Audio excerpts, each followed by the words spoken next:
Well, hi everyone. It's great to have you here, and this is no matter what anybody else says about other panels, this is the coolest panel at the Milken Institute, because we are talking to people who are doing some amazing work and thinking about using their business and their philanthropy in different ways. The title of this panel is Mission-Driven NextGen Leaders Using Business Tools to Create Social Change. My view is just next-gen leaders creating social change, which is awesome, and it's great to be on the panel with everyone. I'm not going to make introductions of everyone. We're just going to go right into questions from me, and then I will leave about 20 minutes for questions from the audience, so I hope that you will all participate with us, because this will be a much more interesting panel if you ask us fun, hard, easy, whatever questions you want to ask us, which would be great. My name is Sonal Shah. Really quickly, to my right is Simone Friedman. She is the head of philanthropy and impact investments at EJF Philanthropies. To my direct right is Alexis Ohanian. He is the co-founder of Reddit and soon to be new father. To my direct left is Arif. Rachmat. That's right. And he is the CEO of TAP Group and has probably flown the furthest from Indonesia to be on this panel. And to his right is Cindy Whitehead, the founder and CEO of Pink Ceiling, in case you couldn't tell. She represents well. So with that, let me just quickly go in, and the purpose of this panel is to really think about how we're not just separating philanthropy as you do something when you're done, but when you're finished with your business, but thinking about it as you are in your career, in your business. And you know, Milton Friedman's famous quote is, "The business of business is to do business." And then if you're going to do philanthropy, do it after you're done with your business. And is this, you know, we'll kind of hold to this quote a little bit and trying to understand, is this really how you do it? But this group here is thinking about it very differently in their own lives and how they're applying it. So I'm going to start with you, Simone. You know, you're in philanthropy. In many ways, philanthropy has been about giving away money and doing grants. And more we're seeing this move towards investing through philanthropy and not just in a grant perspective. The term, I think, being used is much more impact investment, or triple bottom line, double bottom line. And why do you think this is important, and why do you think this is evolving this way, and how are you thinking about it? Sure. So okay. And feel free to answer the Milton Friedman quote on top of it. Sure. Okay. So, all right. So I will defend Milton Friedman a little bit. Go for it. In the sense that if you look at what a foundation is, so a foundation really is an entity that's set up for the public good, to create social change, to try to accomplish some sort of social objective that the donor has decided to do. The traditional way of sort of looking at the philanthropy, as you were saying, is that you basically, for a foundation, you would actually invest your assets to try to actually create the highest financial return, and then so that you can then take that money and then give it away in grants. But that actually assumes that the most effective way to create social change is actually by grant making. But what I'm finding is that in some sectors, especially in some of the ones that we're involved in, actually it's more effective to create social change through investments. That actually it's something that I think that Milton Friedman would, in these areas that we're specifically involved in, such as, you know, food systems, where there are actually, you know, market solutions to problems that we're dealing with, he would actually, I think, recommend that not only would he not object for a foundation to be investing its assets in these kinds of solutions, but he would actually advocate for it. So, I mean, I think that it has to depend on the actual sector. And Simone, can you give us an example of how you're seeing where investments are actually more effective than grants? Yes, all right. So specifically with the food system, as I mentioned, right? So as a philanthropy, we are very involved with trying to change the way that protein is that people consume protein. So we're trying to deal with this problem of basically 10 billion animals per year that are raised on factory farms. And so there's huge problems with this. For example, human health, it's like cauldrons of antibiotic, of drug-resistant bacteria, huge environmental problems, greenhouse gas emissions, in some cases, larger than coal, and also just the issue of the moral issues regarding the fact that we're keeping animals in these kinds of conditions. I mean, there's a huge trend right now among millennials and young parents especially that, you know, they don't want to be feeding their children junk, and they don't want to be, you know, eating things that, you know, they don't want to actually, when they learn what's actually happening with the food system and this is how their meat is being raised, it's something that's very disturbing to them. And so, you know, we can give grants, so we can give grants for education, we can give grants for,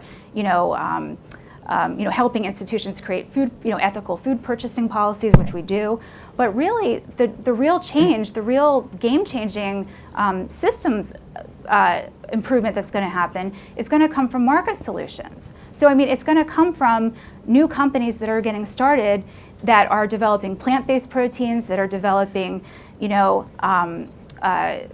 meat that's actually raised from animal cells and not from animals themselves. I mean, there was a panel here on Monday that actually explored all of these issues in the future of protein. And actually, Uma Bloody is right here in the front row, and he's the head of Memphis Meats, which is one of these companies. And this is going to be a game changer for the world. I mean, huge change. And this is the kind of scale that we need to really do systems change. That just giving out grants is just not going to be effective.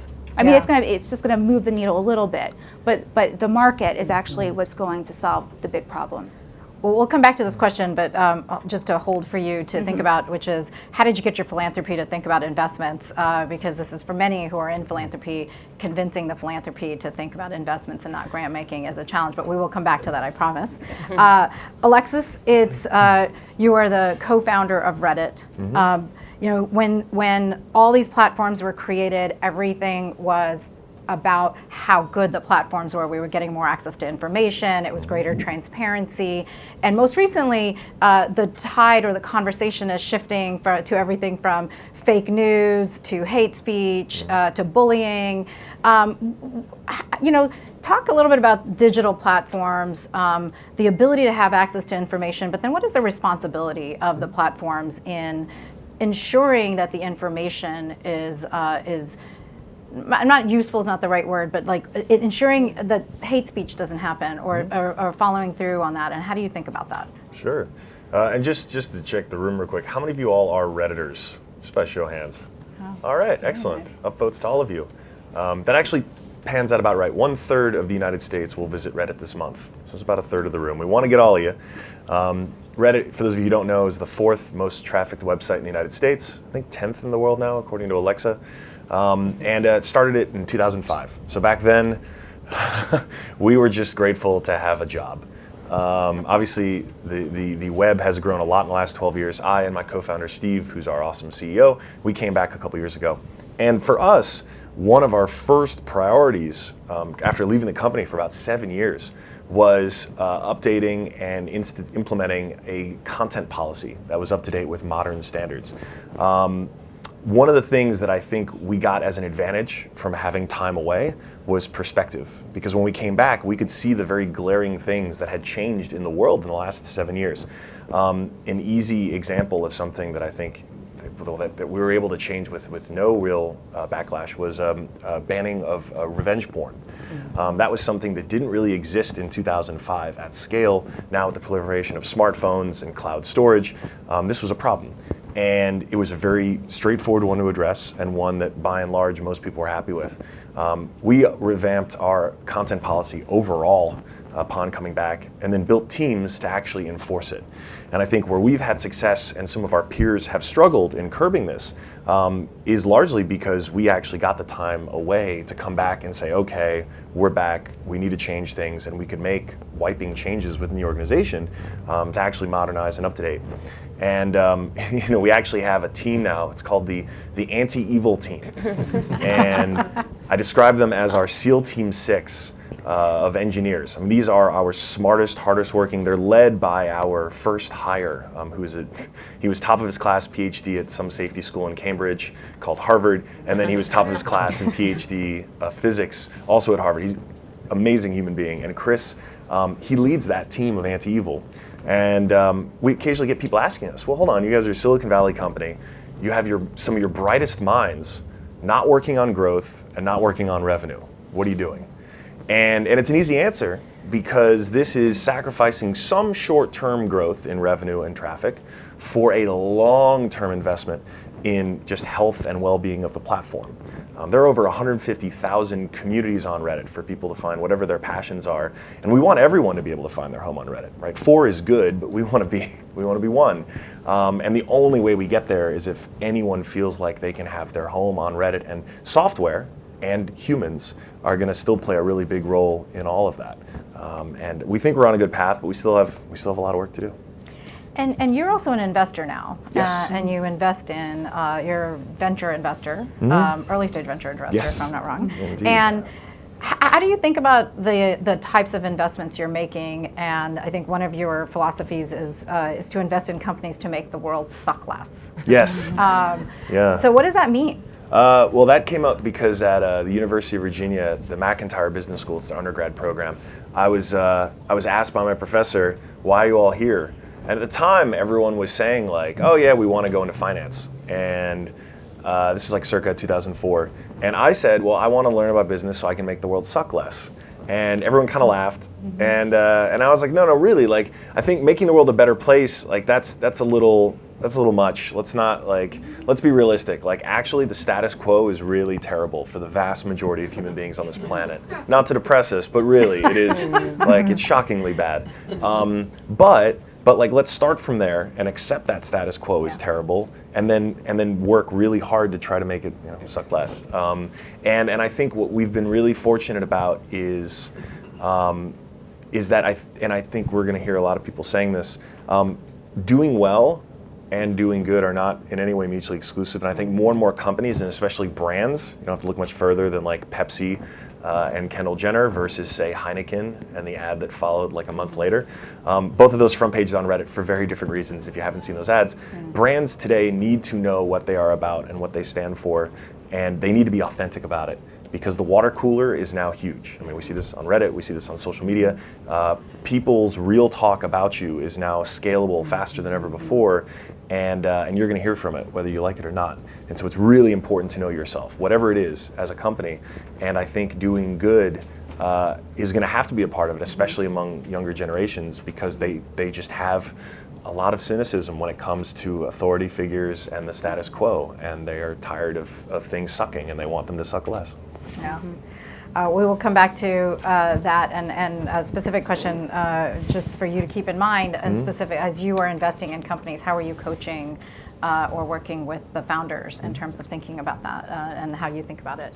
Arif, you come from Indonesia. It's a very interesting political time in Indonesia. And you're a very large company, and you're taking over your family's. I believe you've taken over your family's company. How do you think about what your role in business is in Indonesia as in a tough political climate? And maybe you can give us a little bit of background on what's happening. Sure. Well, most of you probably have never heard of who I am. And indeed, what you said was true. I actually traveled more than 24 hours to come to this place to speak at this one forum from Indonesia. And why is this so important to me? It's because of Indonesia. This is really the topic that I'd like to share with you today. But before that, you mentioned about business of business is business. This is truly important in my view, because my father would completely beg to differ. 5 years ago, he said something like this that really started all of us. He exclaimed, business first and family second. That's right, business first, family second. We were all shocked pretty much when he said this. What is the meaning of this? Does he love money more than he loves his family? Is he actually going mentally ill? Because business first, family second is the exact opposite of what he's been teaching all of us throughout our lives. So unapologetically, though, he explained that any successful company that provides livelihood and welfare for many people actually is so much more important than simply to enrich the family as the owner. And in fact, the role of the family is to act as a steward that guides the growth of the company so that it can achieve the greater purpose of prospering with the nation. So it is very easy to succumb by greed, but philanthropy is the antidote. And it is a privilege when we have the capacity and influence to change lives, but it is a crime when that power is abused. And I completely agree with the comment that Alexis made I think doing good while doing well is truly the goal, because any successful company, the success has to be measured not only by profit alone as business, but actually more important is to help as many people as we can. And my daily life is between 8 a.m. I work from 8 a.m. to 11 p.m. most days of the week, and sometimes the weekends. So a lot of my friends ask me, Arif, why do you still work so hard? Your family is ranked number 7 by Forbes magazine in Indonesia. Even though I debate that statistic, so many more people are richer than us. But what is it that you're looking for? Why do you work so hard? And my answer is very simple. My family has more than enough. In fact, too much. But look all around us. There are simply countless of people who are suffering because they don't have enough to live on. And it is our job to work harder so that we can help them have enough. My father always says, if there's 3 children, poor as hell, without any shoes, come and knock the window of your door, and they're begging for the smallest of change or any leftover that you may be eating. Ask yourself this question: are they your responsibilities or are they not? Are they other people's responsibilities? Are they the government's responsibilities? And when I think about that and I imagine that those 3 children are my own, and then my heart suddenly breaks. And I understand at that point that there's no difference between those 3 children than my own, except that my children have won the birth lottery. So I think all of you guys, only you can answer that question. So that's the basic philosophy of my family. And how do you think about what you're doing through your business? So how does the TAP group work on thinking about philanthropy, but also the way it approaches? So TAP group is actually a long acronym, but my main focus is in the agriculture sector. And in Indonesia, there's about 50 million people living in this sector alone, and they're mostly poor farmers. So you can imagine a whole nation with a population of Spain full of poor people or poor farmers. So in order to improve their livelihood, we're actually partnering in an initiative called Peace Agro. Now, Peace Agro is not exactly my favorite acronym for the obvious reason, but Peace Agro stands for Partnership for Indonesia Sustainable Agriculture. And it was inspired by World Economic Forum. The goal is actually threefold. It is to improve farmers' productivity by 20%, thereby reducing poverty by 20%, and then reducing CO2 emission by 20%. So it's the 3 P's goal, the people, planet, and profit. Now, in order to make it happen though, there are 2 crucial elements that are really necessary. First is land. Now, guess what is the average land size of a smallholders in Indonesia? It's about 1 acre. I think even your backyard is bigger than that. And imagine if any of these smallholders have to choose and grow their own plantation.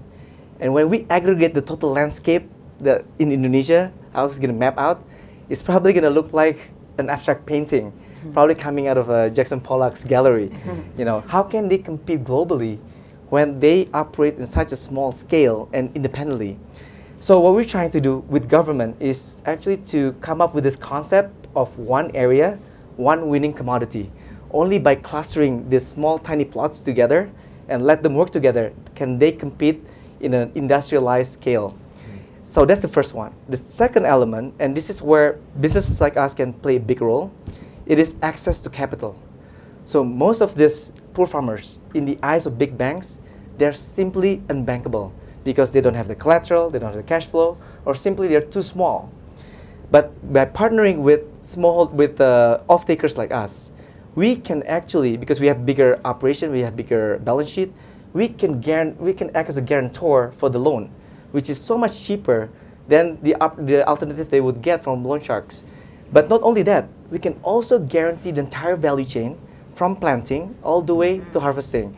And this is where the important part is, because in essence, not only we make the unbankable becomes bankable, but in reality, we'll help ourselves securing bigger supply and better quality. So this is the exact example when Alexis mentioned about doing good while doing well. This is what I believe as well. Well, we're going to come back more to the role of big business, and especially in a world where, especially amongst many young people, the lack of faith in institutions. How do you rebuild some of that faith? So I'd like to come back to you with that. Cindy, you have such an unusual background, right? You started a pharmaceutical industry company, you sold it, and then you decide to create Pinkubator. Yes. And do investments. And we were just talking within a 2-month period after you left the company. I did, yeah. What motivated you to do this, Yeah. and what are you seeing that you feel like this is the right place to put your time and effort? Well, my previous business, I led a charge in women's health and got the first ever drug approved for sexual desire in women, which was a very unique path and story, as you might imagine. It was my second company I'd actually built. And to Alexis's point, as we stood around the water cooler, I don't think anybody inside of my organization cared about creating the next blockbuster drug. They cared about women with a medical condition having access to a medical treatment. There were 26 for men. One had been my previous company, not a single one for women. And I think coming out of that, turning around selling a company that had the ability to globalize it and make it broadly, affordably accessible for women, I got to take stock. I had a luxury, if you will, of being able to take stock of what is it that rips the covers off in the morning. And it really came down to 3 things. It came down to the fact that I'd had a front row lesson in what it meant for women to advocate, not only for themselves, but for each other. So the gender piece was going to be part of my equation. The second, I think, is that I am always fueled by the injustices. That's what gets me out of bed early. And the final piece was, I think, the transformational effect of ownership and how I saw those who'd bet on me or come to work for me now paying it forward in their own interesting ways and creating their own businesses. So hence the Pinkubator came together with that interest, particularly in looking at female-led or focused ventures, and those who I think will go on and pay it forward themselves. And the injustice, I think, in that space is, by all the numbers, it's access to capital, right? We know that at this conference, women got 2% of venture capital last year. I think the unspoken truth is it's also lack of access to mentors. And so that's a fundamental piece of Pinkubator. And what have you learned in mentoring women who are starting their businesses? Yeah. What are some of the challenges? What are the opportunities? What are we missing? Why aren't we investing in women? It's not as if women-owned businesses don't do well. No, and we know actually by the numbers that having diversity at the table is going to make you have better bottom line outcomes. I think that we don't do it because the unconscious bias is pervasive.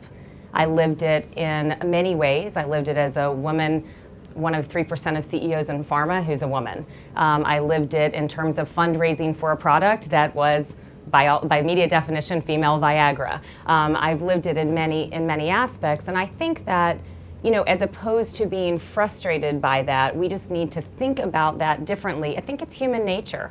If I'm sitting across the table from mostly men, which is the case, if that's what's going to be as I'm raising money, and they don't have any personal reference point with that product, it's sort of natural that they're not going to invest in it. I'll do it in contrast. If somebody came to me tomorrow with the greatest invention ever in golf, I am not a golfer, I probably wouldn't invest in it. If they said to me, Cindy, go talk to everybody you know who golfs and see how they like it, and they all were raving lunatics, it was going to change their game, they'd buy it tomorrow, I'd start to do the math, and I probably would consider that differently. But that's the disconnect right now, is that ask of really having an empathetic lens, understanding it from somebody else's shoes, that I think is the trigger of why people invest or don't.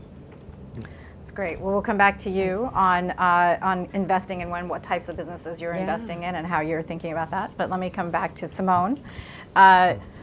So philanthropy is philanthropy. Like, investments are investments.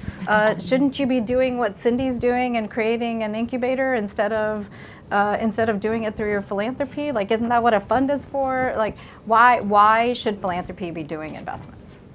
Well, philanthropy, the purpose of philanthropy is to change, is to really do something positive for the world. And I don't think I think it's a mistake to sort of have these silos, to have a grant-making silo, an investment silo. Unfortunately, that's the way, through the history of foundations, that's the way it's been set up. I do think that now there's some change happening whereby, foundations have more flexibility to be actually making investments that are having impact. Before, the idea was, we have to maximize our financial returns because we have to give away for grants. But that's, there's some guidance that just came out from the government a couple years ago that said that you can also look at impact when you're making your investments. And so it's just, I think that it's getting back to what I was saying before, is that there are some problems in this world whereby the market is really the most effective way to solve them. And I don't think that philanthropists should be limiting themselves to just thinking about solving them through grants. And unfortunately, it is the way a lot of people do things, but I think that's changing with especially with younger philanthropists, with people who are next gen, who are taking over their family foundations or wealth creators themselves, are really looking at things very differently. I'm seeing that shift absolutely happen. And so I think that probably in another, I would say 10 years, this kind of dichotomy between grant making and investments and or only giving out grants and not thinking about other ways to create change, it's all going to get merged. It's all coming together, and it's a generational shift. And how are you able to get your philanthropy to come around to the investment side? Well, I am very fortunate in that I have a very innovative and forward-thinking family, and so which is not typical. And so, I was a former entrepreneur myself. I had an analytics company, which I sold before I started doing this. And so I'm sort of coming at my philanthropy too in a little bit of a different perspective. But I do think that not everybody is as fortunate as I am to actually be in a context whereby people are willing to be so open. But I think, again, it's just a matter of time. It's a matter of time, and it's a matter of talking to other people who are doing innovative things and seeing the kind of how effective they can really be. And so I'm going to just add a point to your comment about the IRS rules that were clarified that it is okay for philanthropies to make investments, and that could be counted against the 5%. And they gave some more updated examples as opposed from 1973, which is where the other examples were from. So, Alexis, tech companies have always claimed from the beginning that they are about social change. You gave me a very interesting story, which I hope you will repeat here on stage. Is that true? Are we tech can be a part of social change? What's needed? What do we do more? How do we get there? So the anecdote I shared. Are you all familiar with Silicon Valley, the show on HBO? Amazing show, great satire, amazing. I recently learned, so the writers spend a lot of time researching. It's like they go to another Silicon Valley office like regularly. And they sit in, they get to come to meetings, they're there. And these startups embrace them, like, please, you got come to our office, come see what happens. And as you know, if you watch the show, and as I think, well, you don't even have to watch the show to know, Silicon Valley has always had this issue with someone getting up on stage and talking about how they're changing the world or saving the world. And every single startup, doesn't matter if they're delivering you a grilled cheese sandwich, they are saving the world. And these writers, I've learned, are still shocked because however many seasons they're now into the show, just skewering Silicon Valley founders for this, they still, without fail, go into an office and every single time someone tells them how they are changing the world, saving the world, how they're doing this thing. Again, it doesn't matter. Grilled cheese delivery, it's still framed in that way. So we clearly, as an industry, still suffer from a certain amount of lack of self-awareness, which I get it, and that's a real thing. This is the gift and the curse of tech, because the thing that is true is that, as we've seen, technology, software in particular, is affecting every industry. It is going to be very hard to do whatever your business is over the next few decades if software is not a crucial component of it.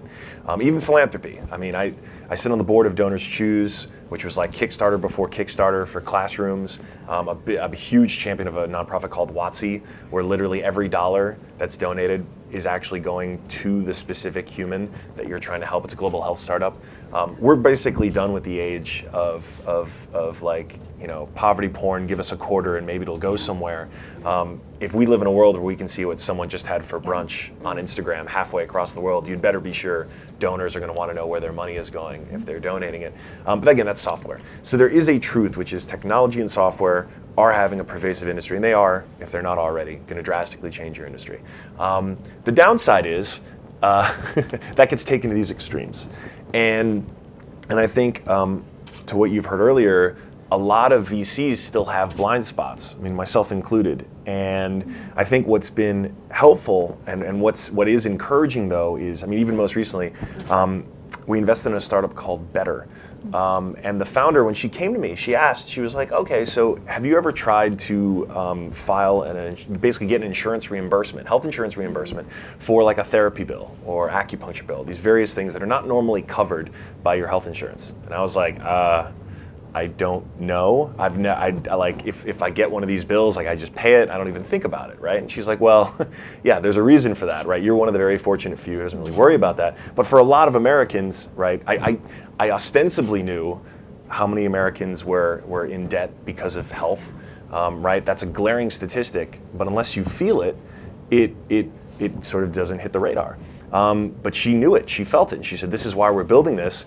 We're making it so, like, they literally let you take a photo of the bill you get, and magically, like, money shows up a few weeks later, assuming you win the claim, right? They use software to do all that work of literally being on hold, right? They've hacked it with lots of software to go through being on hold, pushing 4, pushing 6, saying your name, saying your birthday, so that someone who's like a working parent doesn't have to worry about doing that. They just take a photo and it goes. And I was like, that really is better. Like, great, like, here's money, please go make this. And I think what is happening, and you know, as you have more and more role models, more and more leaders, more and more people like explicitly putting money to work in this regard, we're going to get better ideas, and we're going to get more companies that are actually fulfilling the promise. So please don't judge us by our grilled cheese startups or our $500 juice machine startups. I mean, by all means, criticize because that's all fair.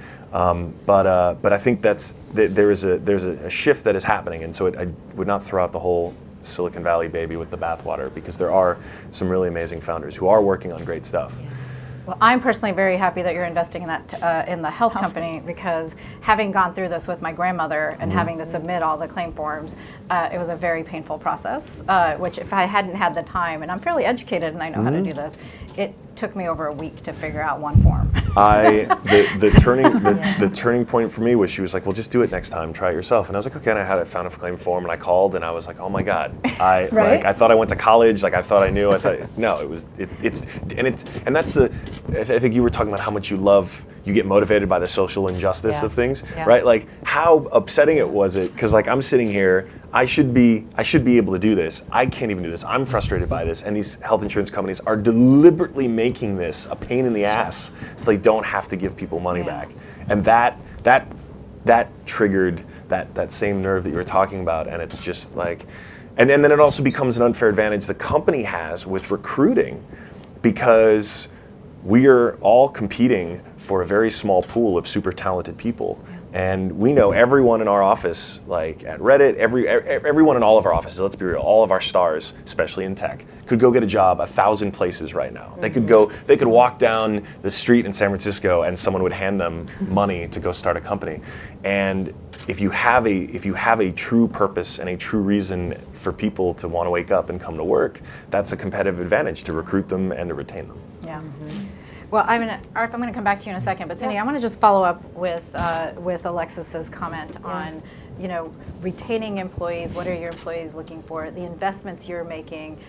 What types of mentoring are you giving, and how are these companies really thinking about like the injustices they're trying to solve? And how do you think about your investments? Well, you know, I think a so-called leader today, a CEO of a company that doesn't have a social consciousness, isn't in fact a leader at all.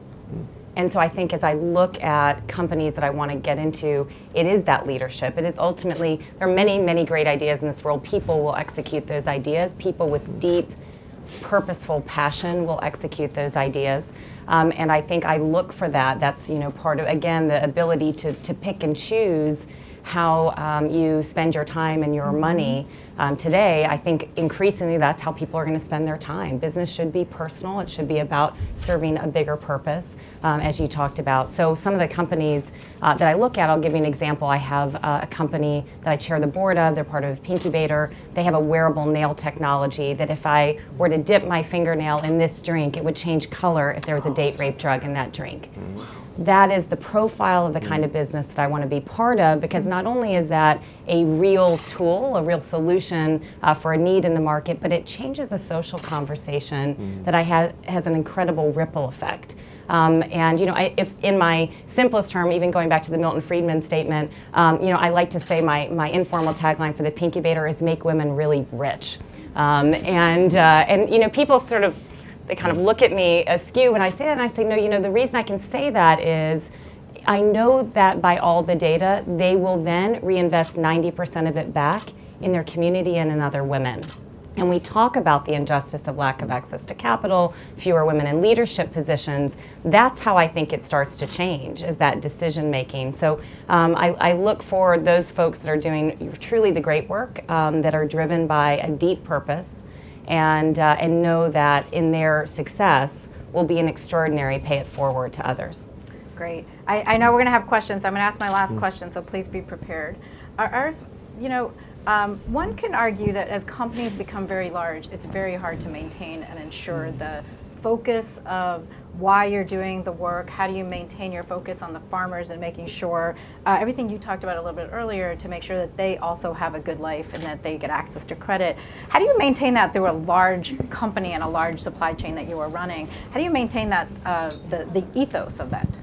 I think the most important thing is always, it's easier said than done, but it is to lead by example. So in the morning, what time you come into the office, what time you leave, are you the first one to be there, are you the last one to be there? Are you sincere in what you're doing? I think all of these are really important. And what drives me every day in the morning is about Indonesia. Indonesia, most of you probably don't know this, but it's the 4th largest population in the world. And Indonesia is going pretty well right now. It's actually growing at 5% annually. It's the 3rd fastest growing country after China and India. But it is at the crossroad. It has, Indonesia now there are 2 things that are going on right now that can really dictate whether Indonesia can become the 5th richest country by 2030, according to PwC, or it can actually come to become like a failed state. And this is something I like to talk about. And the 2 elements, the analogy is like fuel and fire.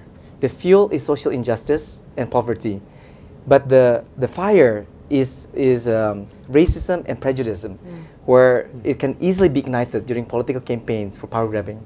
Now, if all of you take a look at me and guess what race am I, most people probably think you're Chinese, maybe Korean, Japanese, but rarely people say you're Indonesian, because I am Chinese Indonesian. Why is this important? Because people that look like me actually make up less than 2% of the Indonesia's population. But we control 50 to 70% of the economy. So 2% population controlling 70% of the economy. And people that look like me are mostly non-Muslims, living in the largest Muslim country in the world, larger than Saudi Arabia, Iraq, Iran. So you can imagine there's this extreme lopsidedness or great disparity between the haves but double minorities versus the have-nots and majorities. And do you think this situation is sustainable? I don't think so. And when we mix this volatile condition with political campaigns using race and religious belief as a means of getting votes, and we see this around the world, I think this is a perfect recipe for a national combustion, which is the risk that Indonesia is facing today. So what we're trying to do as part of the passion for doing greater good is to band together. Someone has said before that individually we're one drop, but together we're an ocean. And to be able to extinguish this wildfire that is facing us today, we need an ocean. So what we're trying to do, me and my colleague, is to create this catalyst organization that the sole purpose is simply to wake up the sleeping giant. And that is the silent majority, the Muslim, moderate, and tolerant, and give them the ammunition and the confidence so they can speak louder than the opponents. Make them as vigilantes as the extremists themselves when it comes to pluralism. Now, talking about some people that I admire, Bill Gates and Warren Buffett, when they pledge more than 50% of their wealth for greater good causes, I believe, going back to my first point, that true leadership is really contagious. And that is how you maintain the corporate ethos. And I want to do the same thing in Indonesia. I want to, maybe not to that extreme, I don't have the money yet, but along the same line. So we're introducing these 2 systems. One is called the matching system, and the other one is a tier system, and I can elaborate later. But I'm really hoping that if we can do all this, Indonesia can become the 5th richest country by 2030. Great. Yeah. Questions? I'm sure you all have questions. We've got one in the back over here. Can you just introduce yourself? Hi, I'm an impact investor, and so I understand the complexity of investing in different areas and social impact and all of the trade-offs. I'm with Beyond Capital Fund, and my name is Eva Yazari. Arif, can you comment on the environmental impact of your business and maybe how you're, trying to create social change in that area? Of course. Thank you. It's very interesting because actually my family business is in coal, in palm oil, and rubber. So these are the industries that are actually very sensitive and highly spotlighted. But from the beginning, when I started the palm oil company from zero, 12 years ago exactly, we already have the standard that we want to have the highest standard of sustainability. And in our industry, actually there is the B Corp labeling, which is called RSPO right now. It's Roundtable Sustainable Palm Oil. But the idea is that we have to go beyond what is the compliance by the government, because RSPO is much higher than that. And so again, what is the purpose of making money when we destroy the environment? So again, I think it starts from that point. And so when we talk about 3 Ps, the people, planet, and profit, it has to be sustainable at the same time. But the idea is always have that standard of excellence in terms of sustainability, not only the wording of it, but really in spirit. And we try to live by that law every day in our lives. Other questions?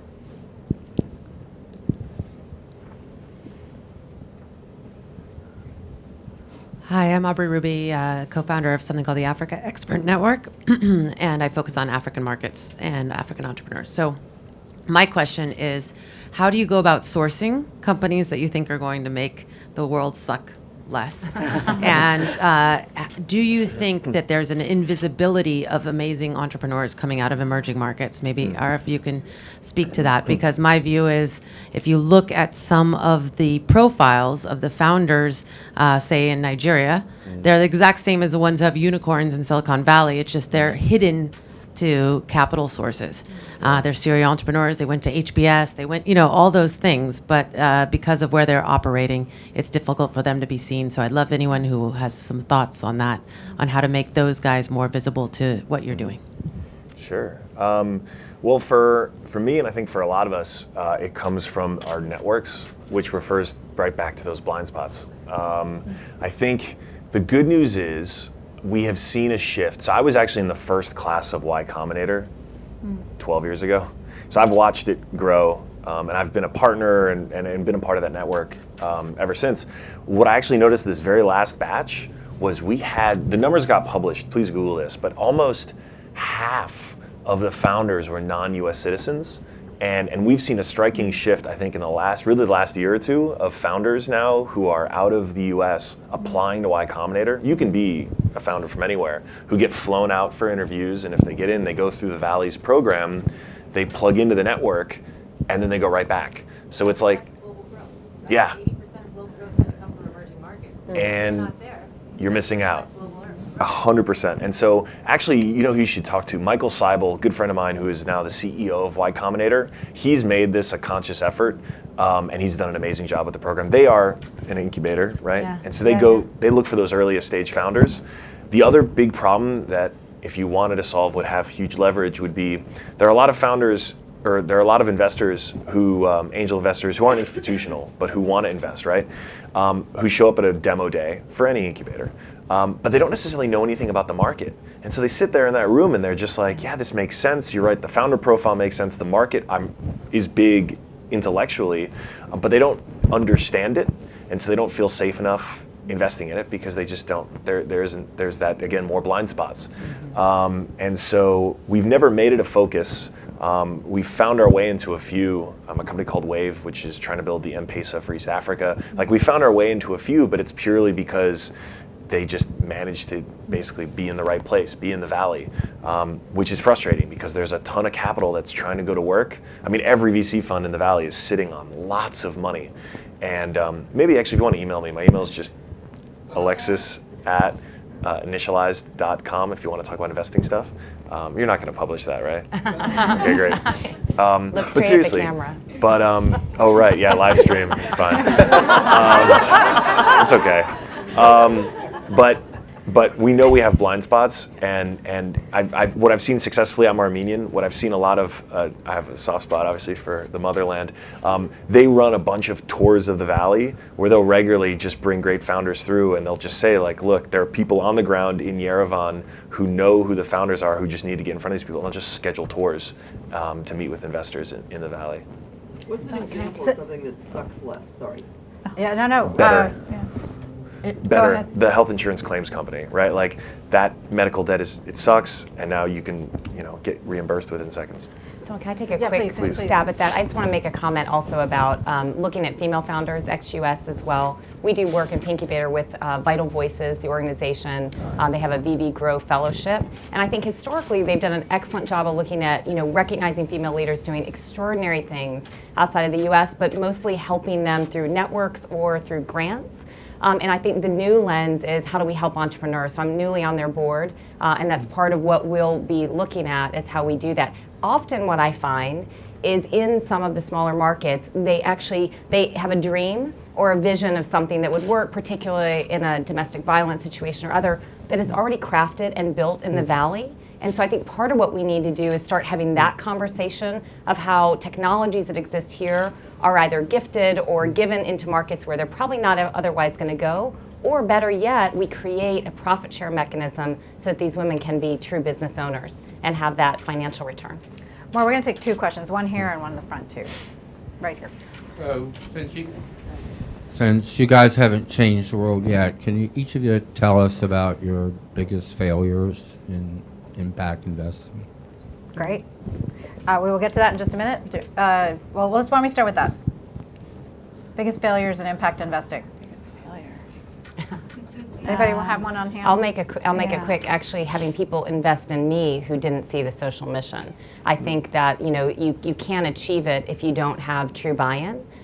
So my biggest failure was having somebody in who philosophically wasn't aligned, and then trying to orchestrate them out so that I could stay true to the mission.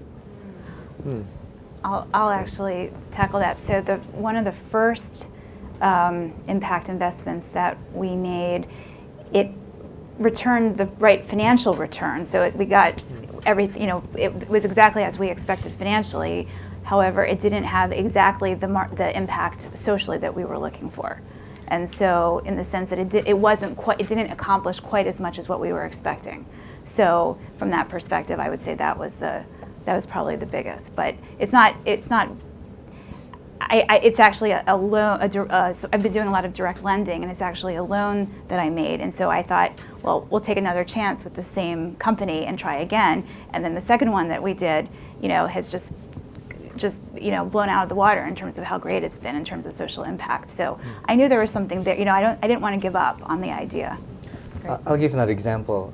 My family has a microfinance company using Grameen-like model. So we lend only to women. And it's really, really small, starting with $100. One of the really sad thing that we heard is that one of the women that we lent to, the husband actually used the money to remarry. And the women, the borrower, actually defaulted. And can you imagine that the microfinance was supposed to help people, but in reality, it's making their lives worse. So what we're trying to do now is actually there's an index of welfare that we can actually measure whether the money, the microfinance that we lend, actually improve people's life or make people worse off. But that's a perfect example of things that happen in Indonesia. Other questions? Right behind. Right here, actually, right here, Maura. Okay. Pink. Hey, my name is Sandra Kwok, and my company is called 10 Power. We're bringing renewable energy to people around the world who don't have access to electricity. And as a personal question as to where I'm at as a social entrepreneur right now, I'm curious about your moment of truth to scale. Cindy, you want to go for that one? Yeah, my moment of truth. My moment of truth, so ultimately I sold my business in order to be able to scale to the size and globalize it in the way that I wanted to. We were a small band of, deeply committed to the mission. My moment of truth in terms of why I made a decision to dispute the FDA was because I knew that for a patient who I sat down with, while nobody was going to lose their life from this medical condition, they were going to lose their life as they knew it. And all we needed to do was listen. And when we listened and heard them, we'd actually turn to the data that had already given us the answer. So my moment of truth was with the person that it most deeply impacted, for why I was going to push through and why I was going to keep going. Alexis, do you have one? Wow. It's hard to top. Yeah, I'm not even going to try. I'm not even going to try. All right, then. We've got one right next to you. Hi, first of all, thank you very much for being here and sharing your thoughts with us. I'm Diane Murphy, and I'm a founder of the X Prize Foundation and also work with Singularity University up in Mountain View, Silicon Valley. And I'm very intrigued by, at Singularity, we're in 110 countries now, and we started as a nonprofit, and we switched to a California benefit corp, specifically so we could raise money. Because our motto is the best way to become a billionaire is to help a billion people. So, all of this sounds really good. We're in these countries, we're doing competitions and all these classes and everything. But we find out in Chile and the rest of the world that still it's the access to capital. And everyone still says the money's in Silicon Valley. So everybody wants to take Silicon Valley to all of these entrepreneurial, setups. So my question to all of you is, we all have the passion to do this. We know that impact can, create billionaires. We know all of this. So how do we impact, especially in Indonesia and others, to know that it is in your best interest as a large corporation to help the startups that are in it for impact? So Arif, I'm going to start with you. How do Sure. you think about it from being in Indonesia? How can corporations help? I'll give you an example. The issues about Indonesia, I think I already mentioned to you before.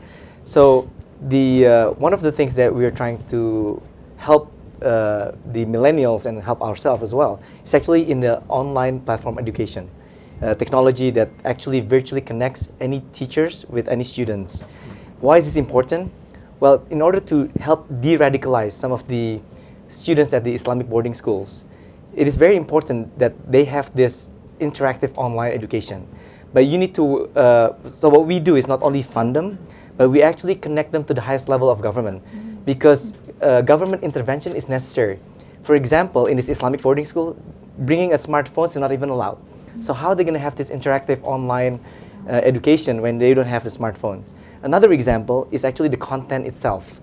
Because if you want to change their change their mindset from a hardline ideology to something more tolerant, we need to make the content and customize it according to the need.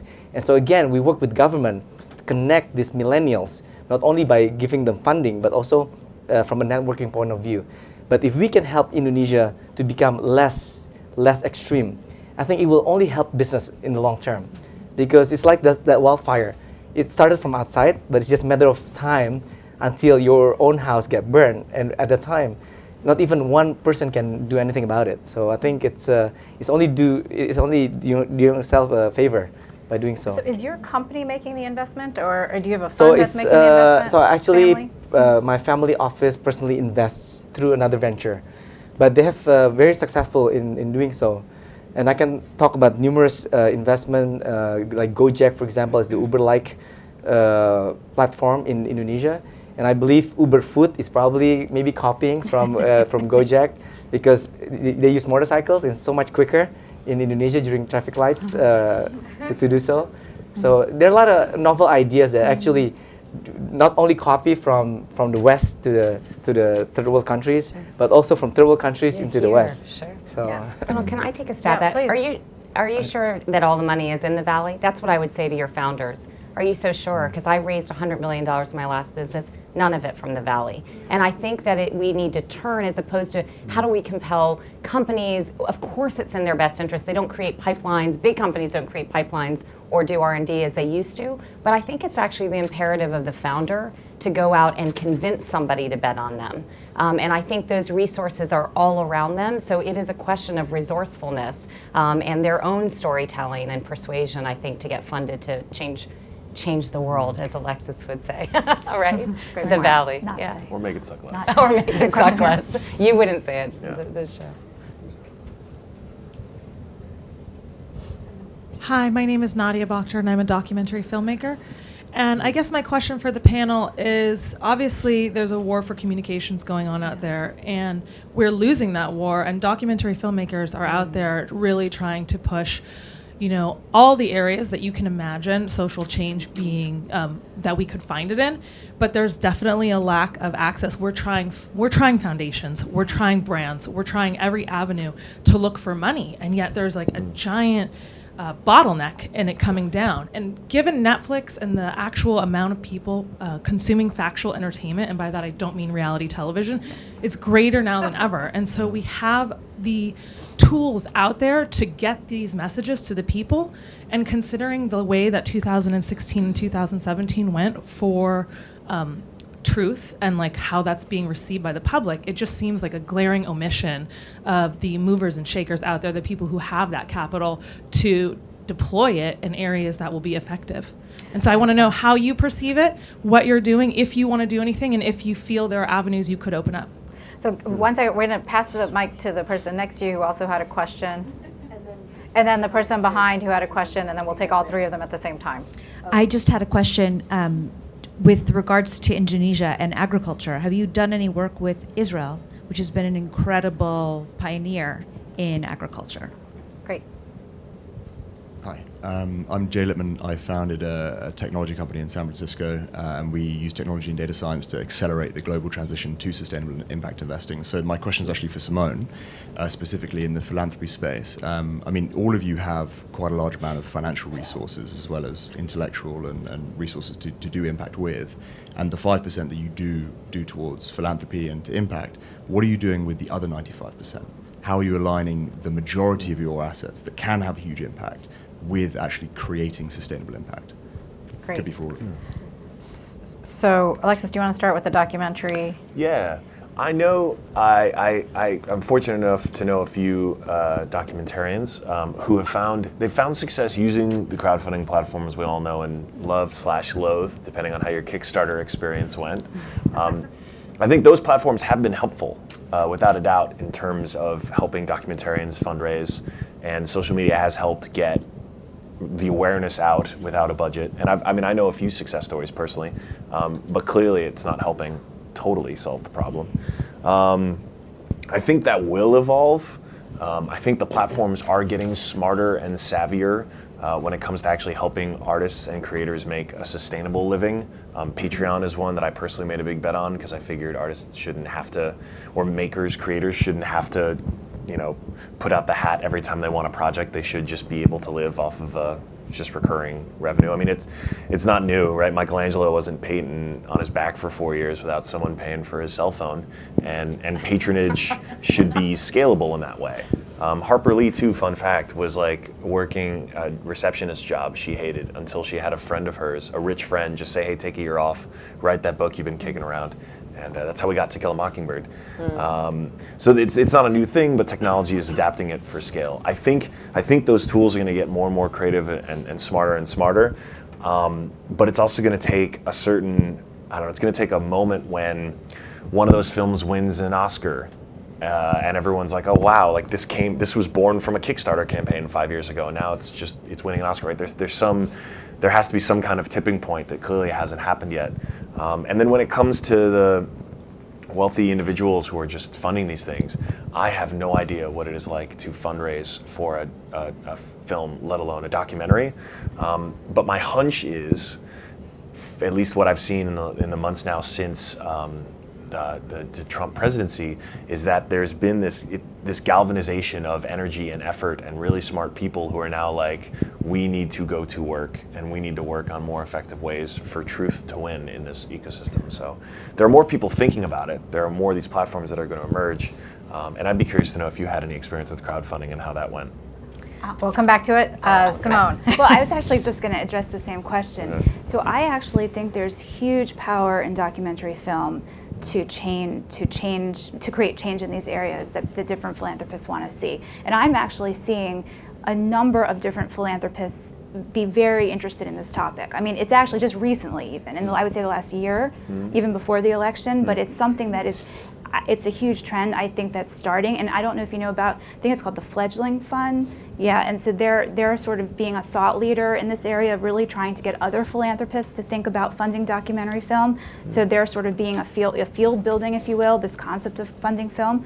But I mean, we're involved actually in a film that is currently being worked on, that Natalie Portman is actually producing, along with some of the Twitter founders and some other people and a couple other foundations. But basically, it's based on the Jonathan Safran Foer's book Eating Animals, and it's all about this idea about the food system. And we actually think it's going to be so powerful when it comes out that it will be like an inconvenient truth for factory farming. I mean, we're extremely excited about it, and it's. I hope I'm allowed to say all. I don't know if I'm allowed to say all this, but it's live. It's too late. Well, so yeah. So we're not going to get to all the questions. I apologize because we are out of time. But I think just to keep in mind from this panel, there's so many ways to think about the various tools that we all have in terms of having impact, whether it is setting up incubators, whether it is making investments, whether it is through your own business and the problem you're trying to solve, whether it's through large companies and through philanthropy. We sometimes tend to bifurcate those two worlds. So there's philanthropy and then there's business, and then go from business to philanthropy. But you're seeing 4 people up here who, in my view, are some of the coolest people I have been on a stage with in a very long time, who are looking at their lives in a different way and their businesses in a different way, and they're not just doing it from a do-good perspective, but they're also doing it from a do-well perspective. So I think there's a lot of opportunities, lots of ways, lots of discussions that will continue in this, but as you all think about it, think about the various ways that you might use the various tools in your lives, including where you work, what you do, as well as how you might use your own personal philanthropy. So thank you all, and thank the panel, please.